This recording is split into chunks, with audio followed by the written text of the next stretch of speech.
আসুন এক নজর দেখে নেওয়া যাক জামাত তাদের নতুন লোগোতে কী কী পরিবর্তন করেছে। ১ নম্বরে দাঁড়িপাল্লা। দাঁড়িপাল্লা আগের মতো উচ্চকণ্ঠ নয়, বরং সংযত পরিণত, যেন বলছে ন্যায় শুধু শাস্তি দেওয়ার নাম নয়, বরং ভারসাম্য রক্ষা করার নাম। ২ নম্বরে আল্লাহ। সব শক্তি, সব জ্ঞান, সব ন্যায়ের উৎস একমাত্র আল্লাহ, যিনি আসমান জমিনের মালিক, আর তিনি আমাদের শেষ আশ্রয়। যে আল্লাহকে ভরসা করে তার জন্য তিনি যথেষ্ট। ৩ নম্বর আল কোরআন।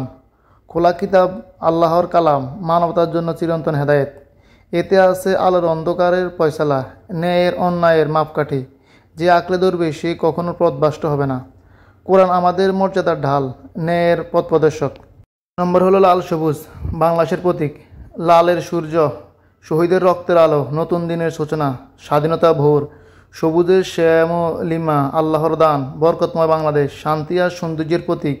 লাল আমাদের ত্যাগের চিহ্ন, সবুজ আমাদের ইমানের আশ্রয়।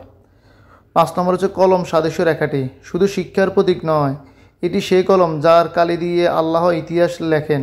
ইহা যেন নীরবে মনে করিয়ে দেয় আমাদের সংগ্রাম তলোয়ার দিয়ে নয়, সত্য ও জ্ঞানের কালি দিয়ে রচিত হয়েছে।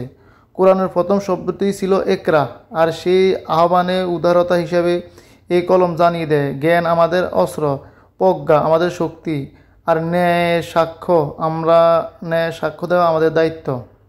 ৬ নম্বরে গম্বুজের আকৃতি অব্যয়টি। এটি শুধু একটি স্থাপত্য নয়, এটি মসজিদের ছায়া, তাওহীদের ছায়া এবং ইসলামের হুকুমতের প্রতীক।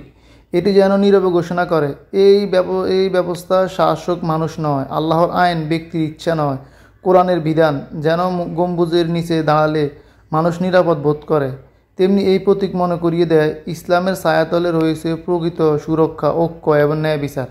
সকলকে ধন্যবাদ। ভিডিওটা বেশি বেশি শেয়ার করে দেবেন।